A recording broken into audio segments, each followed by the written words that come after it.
Приветствую вас, друзья! Вы находитесь на канале Survagor, меня зовут Руслан, а на ваших экранах новости 17-й альфы игры 7 Days to Die. В этом выпуске вы увидите обзор новой системы оружия в игре и некоторых модификаций оружия, немного про улучшенный ландшафт и зомби-собак, и как обычно немного информации с форума. Видео выходят нерегулярно, потому рекомендую подписаться и активировать колокольчик, пригодится. Ну а мы приступаем к обзору последних новостей. На полоске качества оружия в данный момент присутствует цифра. Для пистолета и автомата зеленого качества это 4, а для МП5 синего качества это 5. Несложно догадаться, какие цифры, каким цветам в градации качества будут соответствовать в обновленной системе оружия. Серый цвет будет соответствовать единице, коричневый двойке, желтый тройке, зеленый 4, синий 5 и фиолетовый 6. То есть, если в 16-й альфе одному определенному цвету качества, к примеру зеленому, соответствовал целый интервал значений от 300 до 399, то в новой системе оружия уровней качества будет всего 6. Числовая индикация качества предмета в этом случае уже будет не нужна, и потому ее просто скроют. По сути, градации качества, которые у нас есть сейчас в 16-й альфе, влияют только на наносимый урон и на долговечность. Но в то же время у нас нет возможности как-то повлиять на множество других характеристик, которые имеют тот или иной вид оружия. Возможность же модификации оружия позволит нам очень сильно повлиять на стандартные параметры оружия, и отказ от системы частей оружия, как мне кажется, совсем небольшая плата за те возможности, которые мы в итоге получим благодаря модификациям. А это на секундочку скорость перезарядки, стабилизаторы, глушители, дальность поражения, увеличенные магазины, возможность переключения на автоматический, полуавтоматический или одиночный огонь и многое другое.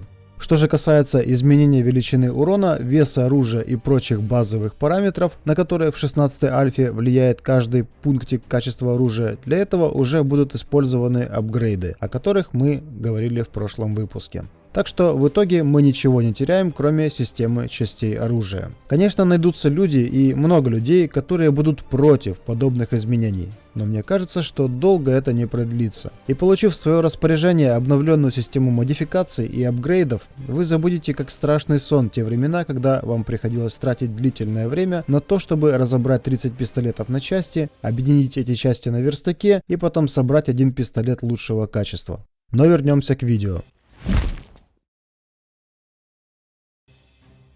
Тут Джоэл нам сначала демонстрирует возможность установки на обычный пистолет коллиматорного оптического 2Х прицела и то, как эта модификация повышает удобство и точность стрельбы из данного вида оружия. Это плохо видно на примере пистолета, но даже прицелившись без использования оптического прицела, при стрельбе все равно имеется существенный разброс, который практически полностью пропадает после установки прицела. Следующая модификация позволяет вести из пистолета автоматический огонь, просто зажав кнопку стрельбы, без необходимости отпускать кнопку мыши после каждого выстрела. Эта модификация просто добавляет удобства, но нисколько не увеличивает скорострельность. За увеличение скорострельности отвечает следующая модификация, но при этом использование этой модификации существенно увеличивает разброс при стрельбе. Это хорошо заметно потому, как разлетаются в стороны полоски прицела. И последняя модификация, которую можно установить на пистолет этого качества, модификация, увеличивающая емкость магазина с 15 до 22 патронов. Как вы заметили, качество оружия определяет количество модификаций, которые можно установить на оружие. У пистолета имеем зеленое качество, которое соответствует 4, следовательно, из слотов для модификации у нас доступно всего 4. То же самое касается и автомата АК-47.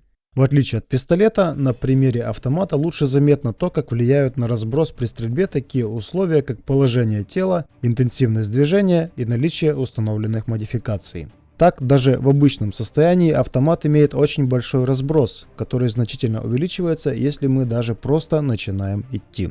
Стрелять от бедра при беге, как видим, вообще не имеет смысла, так как полоски прицела разлетаются на треть экрана по высоте. В В положении сидя, не двигаясь, разброс снижается, но если начать движение в таком положении, то опять же получим увеличение разброса.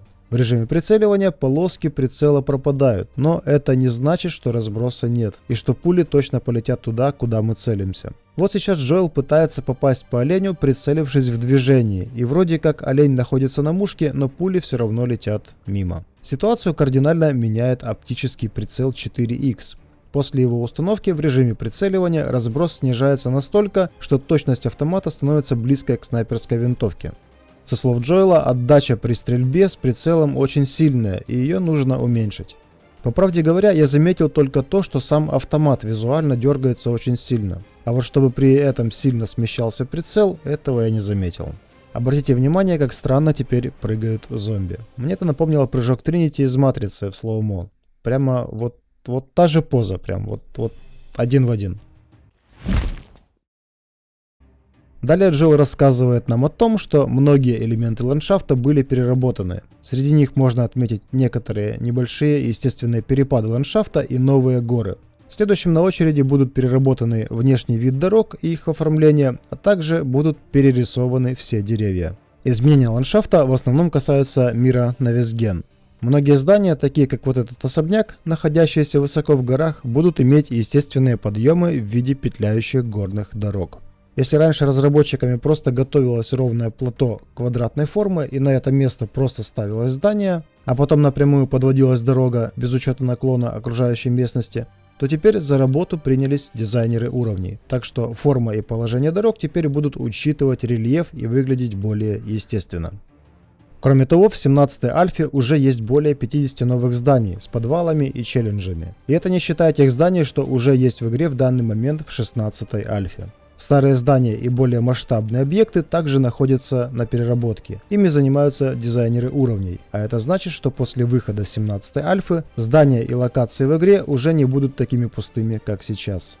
Работа над искусственным интеллектом и хлебными крошками продолжается без перерыва, сообщает нам мимоходом Джоэл, и тут внезапно добавляет, что тот, кто занимается этими работами, изменил зомби-собак, которые теперь получили скелет нового волка и, соответственно, визуально будут вести себя как эти самые новые волки. Кто-нибудь скажите мне, как это связано между собой?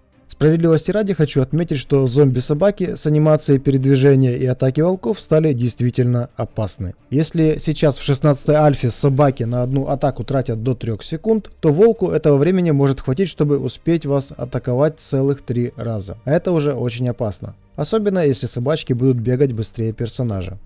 Спасаясь от обновленных собак, которых Джоэл заспавнил для демонстрации, ему пришлось забежать в дом и закрыть за собой дверь. Вроде как по логике собаки должны были бы через некоторый промежуток времени потерять след, но по старой доброй традиции просунули головы сквозь дверь, срисовали Джоэла и стали рваться в его сторону. То же самое сейчас происходит и с ползающими и бегающими зомби, которые запросто проходят головой сквозь дверь и благодаря этому вполне могут определить наше местоположение. Джоэл признал, что это действительно проблема и так не должно быть, поэтому это должно быть исправлено. Ну что же, и на том спасибо. Это все, о чем поведал Джоэл. Теперь давайте посмотрим то, что было показано в видео, но о чем Джоэл не рассказал. Итак, когда Джоэл открыл меню спавна, мне на паузе удалось рассмотреть интересные вещи, среди которых оказались легендарные зомби. Привет из Fallout 4. В разряд легендарных зомби попали байкер, бизнесмен, лаборант, я так думаю, это зомби в химзащите, и технический работник. Также в списке уже есть множество новых NPC, о которых шла речь в видео про торговцев Ноя и Герцога. Еще тут обнаружились гирокоптер, который мы уже видели в одном из видео Джоэла, и вертолет. Про вертолет вроде упоминал на форуме разработчик Фаатал, грозился его сделать сразу после гирокоптера. Немного информации с форума. Джоэл на форуме заявил, что так как части оружия были удалены, то нам дадут возможность создавать оружие на верстаке из кованого металла, механических частей, пластика и прочих подручных материалов. Я надеюсь, такая возможность будет доступна уже на самых последних уровнях прокачки персонажа, так как мне очень хочется испытывать в игре недостаток оружия, бегать, искать его, дорожить каждой найденной пушкой, а не организовывать массовое производство оружия в первую неделю игры. Комментарий Роланда на этот счет меня немного успокоил. С его слов у нас как минимум не будет возможности создавать модификации. Мы сможем их только находить в мире игры как отдельно, так и в комплекте с найденным оружием. Что же касается оружия, которое мы сможем создавать из подручных материалов, то его качество и эффективность будут настолько ничтожны, что нам будет просто жаль тратить на него боеприпасы. Оружие же приемлемого качества мы сможем получить только в результате обыска локаций, при поиске кладов или в качестве награды за выполнение квеста. То же самое, кстати, касается и дубин с шипами и колючкой. Далее. Подтвердилась информация о том, что у персонажа появится опасность перелома или повреждения руки. И когда имеется перелом руки, персонаж не сможет использовать двуручное оружие и инструменты. В 17-й альфе не нужно будет при беге постоянно держать зажатой кнопку Shift. Достаточно будет один раз ее нажать при зажатой кнопке W, чтобы персонаж начал бежать. Перестанет персонаж бежать, когда мы отпустим кнопку W. Все просто и удобно. В главном меню игры будет доступен редактор ландшафта. Что это будет за редактор и какие возможности нам подарит, пока неизвестно. Далее вопрос от посетителя форума. Останется ли в 17-й альфе снайперская винтовка, учитывая новую систему модификации? Роланд ответил так. Я не знаю, каков окончательный вердикт по основным формам оружия, но подозреваю, что основная снайперская винтовка, в том виде, как она есть сейчас, просто будет убрана из игры. Так как та снайперская винтовка, что есть сейчас, это просто модифицированная винтовка R15. Потому мы, скорее всего, получим вариант винтовки R15 без модификаций, и благодаря новой системе оружия сможем улучшить ее до снайперской винтовки. Точно так же из игры будут убраны дубина с колючей проволокой и дубина с шипами. Вместо этого будет просто дубина или бита, на которой можно будет повесить модификацию, добавляющую колючую проволоку или шипы, а возможно и что-нибудь еще. И небольшой прогноз от Джоэла касательно одного из следующих видео. В одном из будущих видео Джоэл пообещал рассказать нам про работу новой системы здоровья и выносливости. Обратите внимание, что у каждого из этих баров есть 3 цветовые состояния. К примеру, у бара здоровья это красный, серый и полупрозрачный. Аналогично с баром стамины. Там это синий, серый и полупрозрачный. В одном из прошлых видео я рассказал, что на это очень сильное влияние будут оказывать то, как хорошо персонаж питается, и также там что-то было связано с болезнями. Теперь ждем, что об этом расскажет Джоэл. Ну что же, на этом на сегодня все. Пишите в комментариях, что вы думаете об этом выпуске и задавайте вопросы. Постараюсь ответить. Если вам понравилось видео, ставьте свой честный лайк и обязательно делитесь этим видео с друзьями. Мне будет приятно. Это были новости по игре 7 Days to Die на канале Survagger. Увидимся в следующих выпусках. Всем пока!